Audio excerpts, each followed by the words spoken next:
So let's go ahead and get started. And honestly, like I told you before, the more natural you are, the better it is. Off script is better. Thank you for joining me on the Cafecito series. You are going to talk to us about quite a few things. You definitely have something different to offer rather than other title companies offer. Tell me about your e-sign or the closing without the client being there. Tell me about that. So on all of our cash transactions, the buyer does not have to come in and sign their documents. They can DocuSign all their documents. Really? And do they have to, like, is there any type of qualification or anything they need to do? No, all cash transactions. Cash transactions, they can go, click and sign, bam, done. Cash only. Gotcha. And then for the seller side on a cash transaction, we have an option. We have two options. We have the mobile notary. Okay. If someone goes to their house to sign them, or we have remote online notarization. Okay. That allows them to log in on a computer and meet with the notary virtually to sign their documents. For the seller. For the seller. That's awesome. The seller has to have documents notarized because they're transferring title with the warranty deed. Right. That's why we have to have a notary involved on the seller side. Okay, and you guys also have like we always need notaries, at all hours. You guys have a mobile notary thing or the virtual notary? Tell me about that. So these are third-party companies. So the remote online notary that we use is called Notarize. And basically our branch has an account with them.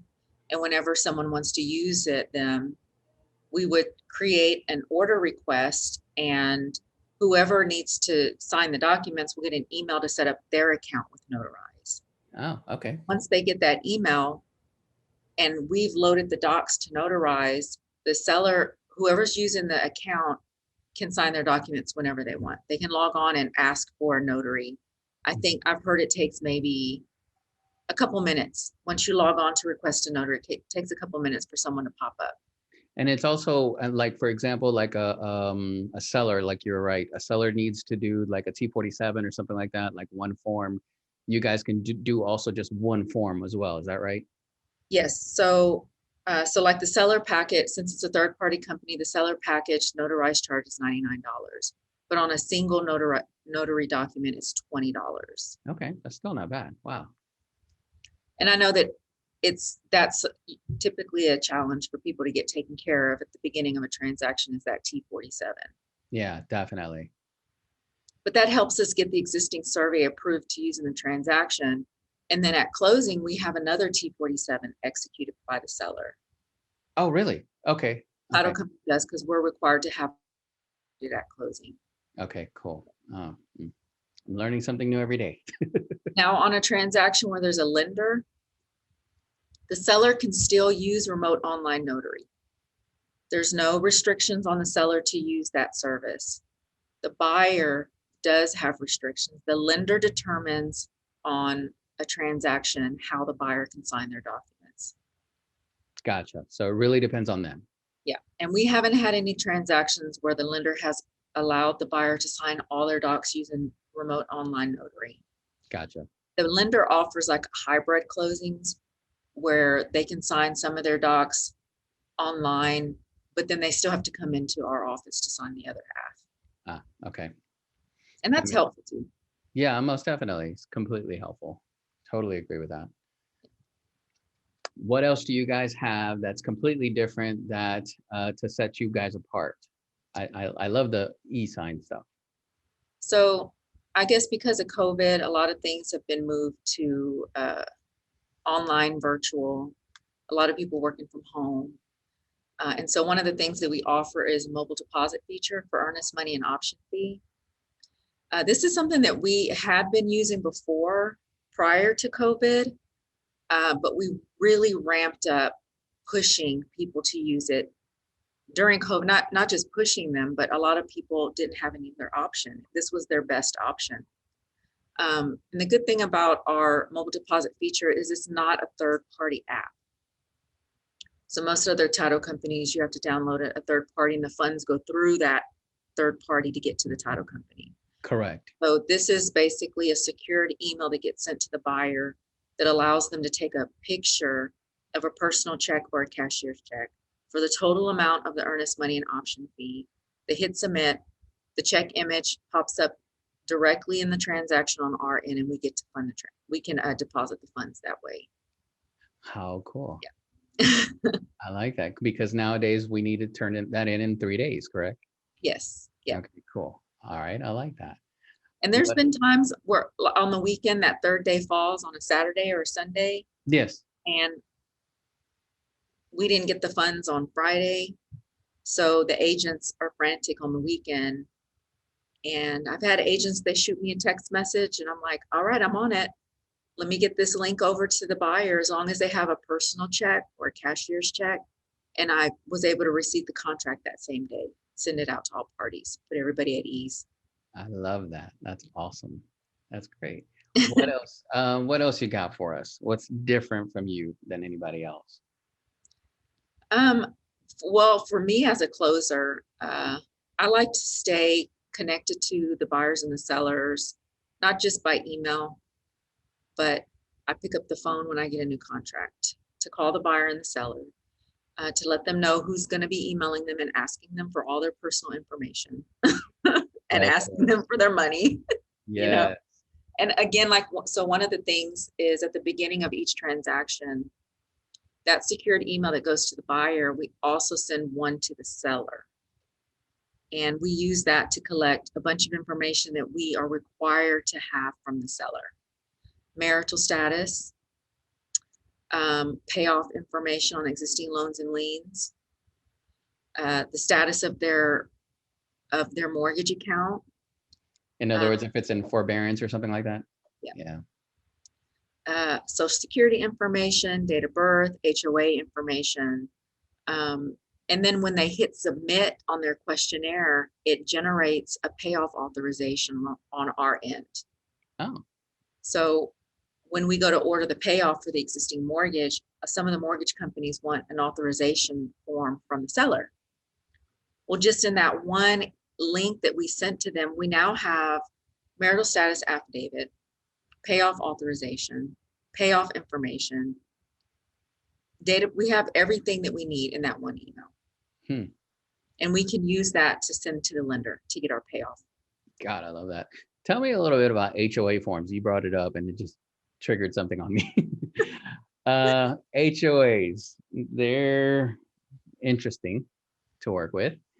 I know that there's a lot of well, you tell me what you've seen that's shocking recently. Because I've seen quite a few things recently. Well, the biggest thing that ever shocks me when dealing with HOAs are the fees that they charge the clients, the buyers and the sellers. So that's the big thing. So the title company, when there's an HOA and you have to include the HOA addendum to the contract, it states whether the parties to the transaction need full HOA documents. If they don't, regardless of that, the title company always requires a statement of account from the HOA.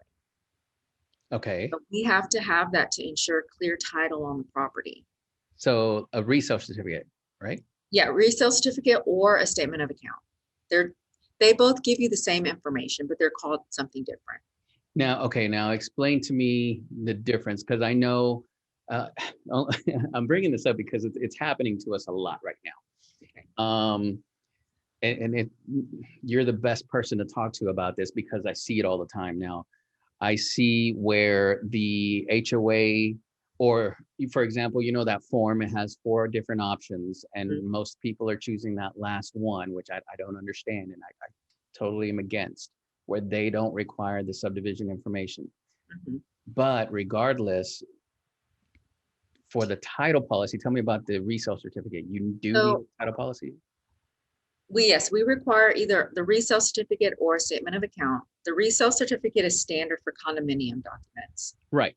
But it gives you all the same information that's on a statement of account. Statement of account is like a receipt telling you the status of the seller's account. It tells you everything the same that the resale, the the amount of the monthly or annual association or quarterly. It tells you the status of the account, if there's a balance, what's owed from the buyer and the seller at closing. All of that is on the statement. It tells Now, you if there's any lawsuits pending with the HOA. So even if they don't require any of those documents, the title company is still going to get that form, and we can send it to the buyers and the sellers. now let me ask you this. You triggered a lot of questions. Only so many people have so many problems with this form. Now, you just stated something that I have so many questions about. The fees. There's that statement of account from the HOA says sometimes, not all the time, this fee is from the buyer, this fee is from the seller, et cetera, et cetera, et cetera. Our TREC forms say that the buyer is paying X dollar and the seller is paying any excess. Mhm. Explain to me what you have experienced. Okay, so yeah, that can be interpreted different ways. And when they just recently updated the contract, I took a contracts class for them to discuss these updates. And one of them was that they were supposed to, I didn't see it on the new contract, but somewhere they were supposed to clarify that all fees related to transferring the property is considered a transfer fee. Anything above the amount put in that paragraph, the seller pays for. Right now, so the title company does not interpret the contracts or the forms. We rely on the agents to tell us what the agreement is. Gotcha. So when we look at the statements, there's a fee called a transfer fee. Yes. That's the buyer's fee. So anything above what is written on the HOA addendum would be the seller's cost. Okay? Anything. Anything above that, it specifically says transfer fee. Any other fees outside of that, the agents will have to tell me who's responsible for these fees. Gotcha. There's like an account setup fee that they charge the buyer. Yes, I've seen that. Is that associated with transferring the HOA? Who has to pay that? I've seen now, and this has come up many times, especially in our forums that we have, realtor forums that we have, that all of a sudden these fees just pop up, and they're, you're talking about $900 Yeah. just when you're paying into these things, or because of these fees, the transfer fees, the setup fees, and all that. Exactly what you just said. I was taught, like you said, in one of these classes by an attorney that said, the money that the buyer is going to pay is X, which is on the bottom of that form, the HOA fee, and then anything else, period, is the seller. Anything, it doesn't matter what it is, it's from the seller. So who's right, who's wrong? I'd love to know. So what ends up happening is if the title company does that and then one of the parties disputes it, like, since we don't we're not real estate attorneys, so we can't interpret the terms in the documents. Correct. We do what the agents have agreed upon. So at the end of the day, we're like, y'all tell us who wants to pay what needs to be done. Gotcha. And Okay. we follow their direction. But and that makes sense. I mean, it's pretty much fair. That's what it sounds like to me. But yeah, I've seen outrageous fees come up, and it's just and some of these attorneys that taught these contracts classes have made a point to tell the agents to try to do your due diligence before you get your offer, to find out up front when you get the listing. When you get the listing, try to find out what all fees are going to be entailed. Now, good question. Will you guys, or do you guys have, like, for example, if I have a buyer that's looking in a specific area that I know that there is an HOA, can I call you guys to see what those fees are? Because 9 times out of 10, that listing agent didn't do that homework. Yeah. I go ahead? We have to contact the HOA and get their fees, and they charge us to do that. And that's where it comes into play, the HOA addendum. That makes sense. So when we open an order on a contract, we order a tax certificate. Mhm. And a third-party company helps us with collecting HOA contact information. It's called National TaxNet. And they'll contact the HOA when they prepare the tax certificate. And whatever information they're willing to give them, they'll add to that tax certificate. So, but most of the time it's just contact information and instructions on where to go to get the statement of account or the resale certificate. But the HOA charges us to get any of that stuff. Now, let me ask you this. The statement of accounts and the resale certificate, I was always under the impression that when you pay, you get that updated resale certificate. Can I get that statement of accounts? Like, for example, if I'm listing a property, can I get that statement of accounts that's a general one that was probably 2 months old and use that instead of getting a resale certificate made out to the specific buyer? Does that make sense? The documents expire. Perfect. Thank you. Yep. Those HOA documents expire, and a lot of times they expire even before, from the time we order them to before the transaction closes, and we have to order an update, and 9 times out of 10 the HOA is going to charge for the update. I have a transaction right now. So if the HOA is annual, yeah, and the seller is up to date on their HOA fees, there shouldn't be a need for an updated statement. All we need are those transfer fees. But if there's a delinquency on the account and we get the contract 1 month, it closes the following month, we need an updated statement that's going to include any additional fees that were added to that delinquent balance. And I have a transaction like that right now. Monthly HOAs, if we get the statement in 1 month, it expires by the end of that month. Gotcha.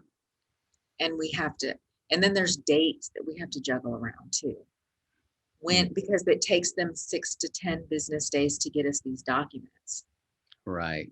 So I have a transaction right now where the listing agent, we're on the buying side, the listing agent is giving us a statement of accounts, and it's a blank form. Basically, the buyer needs to fill out their name and all that stuff, and then it needs to be notarized. Is that normal? I've always been under the impression that that statement has to be ordered under the buyer's name. I'm not sure what that document could be.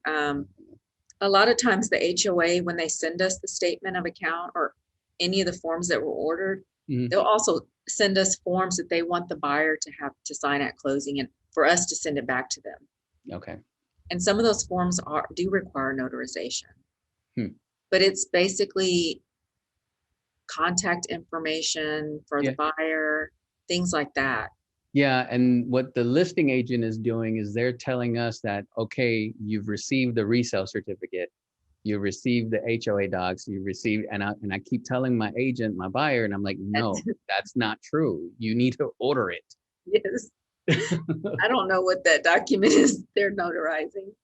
Yeah, it's funny how this business works. I mean, we learn something every day, and what we're going through right now is something that everybody needs to pay attention. My agents, my consumers, everybody needs to pay attention. And I think these interviews that I'm doing with you guys, title companies, mortgage companies, everybody, we're all learning something from this. And I can't thank you enough, Angie. The great information. Tell us again what company you're with and your name. So my name is Angie Villarreal. I'm an escrow officer at Chicago Title. Prior to being in title, I was on the real estate side. I was licensed for over 20 years. And so I know how to take care of my clients and their clients. Because you've been in our shoes. Yeah. You've been in our shoes. It's interesting nowadays. Let's just put it that way. Yeah. Awesome. So thank you for having me on. Thank you for interviewing me and asking me these questions. I love having these conversations. I love to equip agents with stuff that's going to help them answer their clients' questions. Exactly. Definitely. I totally agree. Thank you.